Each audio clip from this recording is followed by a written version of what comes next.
الذی یؤتی مالہ یتزکا، جو اپنا مال دیتے ہیں تاکہ وہ پاک ہو جائیں۔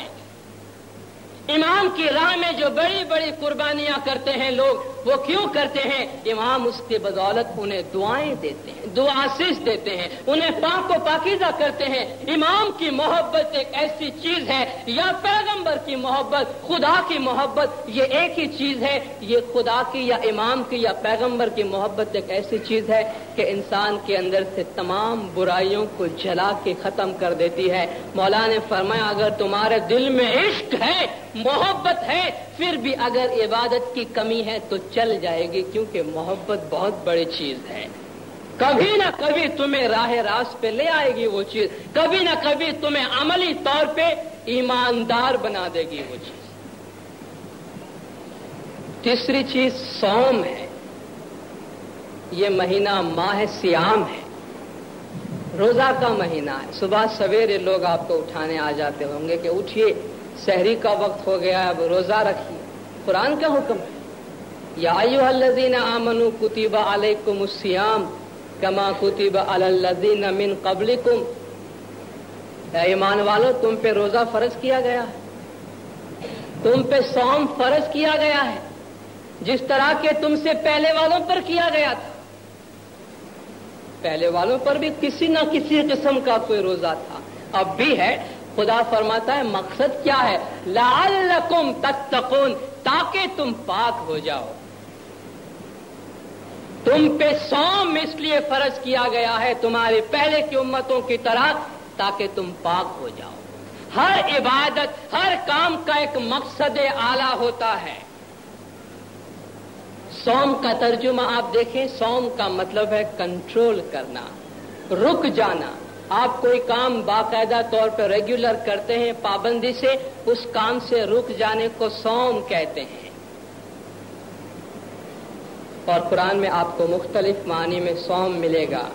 اور قرآن میں صرف یہی نہیں ہے کہ آپ کھانے پینے سے رک جائے تو آپ کا صوم ہے، قرآن میں یہ بھی ہے کہ آپ خاموش ہو جائیں تو بھی آپ کا صوم ہے۔ حضرت مریم کے قصے میں یہ ذکر ہے کہ مریم کو جب لوگ تنگ کر رہے تھے حضرت عیسیٰ علیہ السلام کی پیدائش کے بارے میں، تو خدا نے ان کو حکم دیا کہ اے مریم جاؤ چپ چاپ ایک درخت کے نیچے بیٹھ جاؤ، کھاؤ پیو، اور اگر تمہیں کوئی انسان نظر آئے فَقُلِي إِنِّي نَذَرْتُ لِلرَّحْمَنِ صَوْمًا فَلَنْ أُكَلِّمُ الْيَوْمَ إِنسِيًّا، اگر تمہیں کوئی انسان کوئی بات کہے تو ان کو کہہ دو کہ آج میں نے اپنے پروردگار کے نام کا روزہ رکھا ہے، اس لیے میں آج کسی انسان سے بات نہیں کروں گی۔ یہ بھی ایک روزہ ہے، یہ بھی ایک تقویٰ، یہ بھی ایک پاکیزگی ہے۔ اور صوم کا حکم جو ہے اس کی ترجمانی، اس کی تشریح پیغمبر اسلام نے اپنے زمانے میں کی، اور ہر زمانے میں زمانے کا امام اس کی تشریح کرتا ہے۔ حقیقی روزہ وہ ہے جو زمانے کا امام فرمان کرے، اور یہ رسول کریم کی حدیث ہے، صحیح بخاری میں ہے، اور ابو ہریرہ سے اس کی روایت ہے، جو حضور نے فرمایا کہ ایک شخص روزہ رکھتا ہے، اپنے آپ کو کھانے پینے سے پابند کر دیتا ہے، کھانے پینے سے روک لیتا ہے، لیکن جھوٹ بولنا بند نہیں کرتا اور جھوٹے اعمال سے اپنے آپ کو نہیں روکتا، تو اس کے بھوکے رہنے سے خدا کو کوئی دلچسپی نہیں ہے۔ یہ صحیح بخاری کی حدیث ہے کہ وہ روزہ تو رکھا ہے لیکن جھوٹ بات اور جھوٹ کام سے پرہیز نہیں کرتا، تو وہ بھوکا ہے یا کھاتا ہے، اس سے خدا کو کوئی خاص دلچسپی نہیں ہے۔ تو خدا کو دلچسپی کس سے ہے؟ خدا کو دلچسپی اس سے ہے کہ تم پاک ہو جاؤ۔ خدا نے فرمایا یہ ہے کہ اگر تم پاک و پاکیزہ ہو جاتے ہو تو تمہارا ہر ایک عمل روزہ ہے۔ روزہ کوئی ایک کھانے پینے سے روکنے کا نام نہیں ہے، ایک طرف تو ہم کھانے پینے سے روکے اور پورا رمضان ہمارا پارا جو ہے وہ آسمان میں چڑھا ہو غصے کے مارے، تو وہ روزہ ہمیں کیا دینے والا ہے؟ روزہ زبان کا بھی ہے، روزہ آنکھوں کا بھی ہے، روزہ کانوں کا بھی ہے، روزہ ہاتھوں کا بھی ہے، پیروں کا بھی ہے، دل کا بھی ہے، دماغ کا بھی ہے، ہر چیز کا روزہ ہوتا ہے۔ آپ ان تمام دروازوں کو بند کر دیجئے کہ برائی کا ایک ذرہ کہیں سے بھی نہ آ سکے، تو آپ متقی بن جاتے ہیں۔ آپ سے بڑا روزہ دنیا کے اندر کون ہوگا؟ پھر یہ متقی ہے، یہ پرہیزگاری ہے۔ نہ یہ کہ اپنے آپ پہ ظلم کرے، اپنے آپ کو تکلیف دے. یرید اللہ بکم اليسر ولا یرید بکم العسر. خدا تم سے آسانی چاہتا ہے، خدا تمہارا آرام کا خیال رکھتا ہے، خدا تم کو خامخواہ کی تکلیف دینا نہیں چاہتا ہے. ایک اور رکن ہے اسلام کا جسے حج کہتے ہیں. مسلمین و مسلمات سال میں ایک مرتبہ یا زندگی میں ایک مرتبہ انہیں امید ہوتی ہے کہ ہم حج کرنے کے لیے جائیں، جہاں مختلف مقامات ہیں. میں بہت مختصراً آپ کے سامنے عرض کرتا ہوں. جہاں مختلف مقامات ہے اور ہر جگہ جا کے ایک ایک عمل بجا لانا پڑتا ہے. عرفات ہے، حجر اسود ہے، بہت ساری چیزیں ہیں، اور انہیں خداوند تعالیٰ کی نشانیاں تسلیم کی جاتی ہیں. یہ خداوند تعالیٰ کی شعائر ہیں.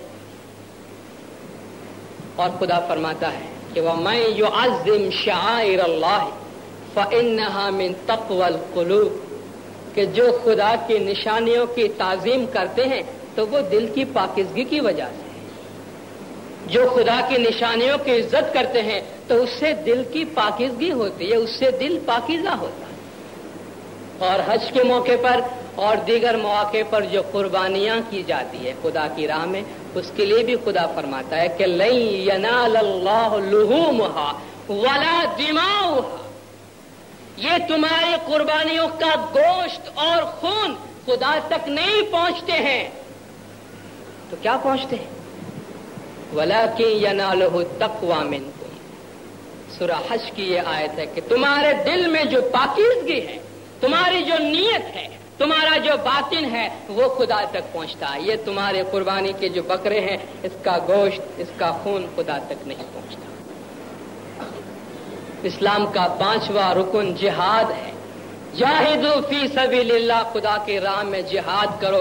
آپ سب کو معلوم ہے، اسلام میں ہر ایک کو معلوم ہے کہ حضور اکرم کا یہ فرمان ہے کہ جہاد اکبر، سب سے بڑے میں بڑی جہاد جو ہے وہ نفس سے جہاد کرنا ہے. نفس سے کیا جہاد کرنا ہے؟ نفسانی خواہشات کو کچل کر ختم کر دینا ہے تاکہ پاکیزگی ابھرے اندر سے. ہماری پاکیزہ حالت کو، ہمارے روح کی پاکیزگی کی حالت کو کس نے روکے رکھا ہے؟ ہمارے نفس امارہ کے خواہشات نے. فقاتلوہم حتی لا تکون فتنہ، ان سے ایسی جنگ کرو کہ فتنہ ختم ہو جائے. وَيَكُونَ الدِّينُ لِلَّهِ، اور دین خدا کے واسطے ہو جائے. یعنی اپنے نفس کے خواہشات کے ساتھ ایسی جنگ کرو کہ تمہارے نفسانی خواہشات ختم ہو جائے اور تمہارے دل کی زمین پر صرف خدا کی حکومت ہو، امام کے فرمان کی حکومت ہو، شیطان کی نفس کی دشمنی نہ ہو. ہمارا ابدی دشمن، ہمارا ہمیشہ کا دشمن باہر نہیں ہے، ہمارے اندر ہے. اجیرے مارا ہنسا بدھنی بندوق نے سرتی نو دارو تو گنان گولی بیچ بھرنا.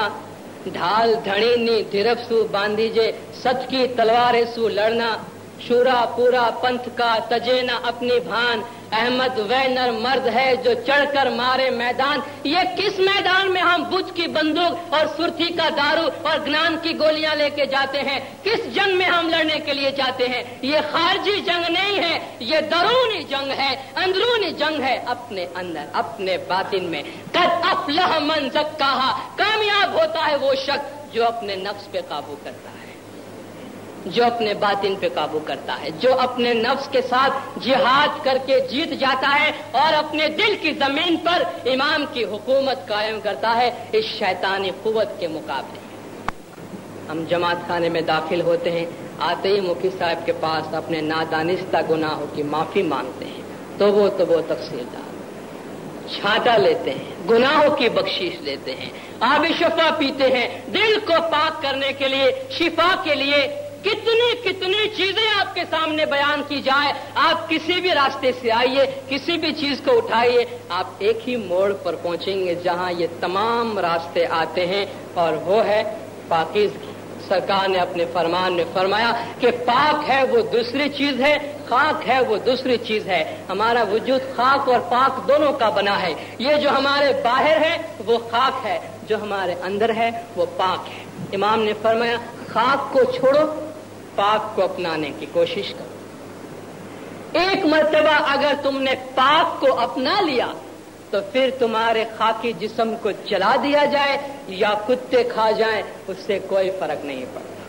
یہ ایسے اسباق ہے جو ہمیں یاد کرنے چاہیے۔ امام زمان جو ہمیں ہدایات دیتے ہیں وہ ہے کہ ہمیں پاک و پاکیزہ کر دے، زمین ہموار کر دے تاکہ نور نور سمانے کی جو منزل آتی ہے وہ آ جائے۔ وکھے واسنا جیارے گڑے تیارے من وش جتھائے۔ اس دل کے زہریلا پن کو ہم ختم کریں گے تو نفس قابو میں آئے گا۔ پیر صدر دن بولیا پچھی نورے تے نور سمائے۔ جب ہماری پاکیزگی کی زمین ہموار ہو جاتی ہے تو امام ہمیں ایک ایسا طریقہ بتاتے ہیں کہ ہماری روح کو پرواز نصیب ہوتی ہے، ہماری روح بلندی کی طرف جاتی ہے۔ خداوند مولانا حاضر امام گج جماعت کے تمام گناہ معاف کرے، سب کی نیک امیدیں پوری کرے، آخری دم تک ایمان سلامت رکھے، دین و دنیا میں سکھی و آباد رکھے، اپنا دیدار نصیب کرے۔ صلوات پڑھ زندار اللہم صلی علی محمد وآلہ۔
امام زمان سرکار علی وقار نور خداوند برحق الہادی والمہدی صاحب الاسر نور مولانا شاہ کریم الحسینی حاضر امام کے مبارک اسم گرامی پر صلوات پڑھیں۔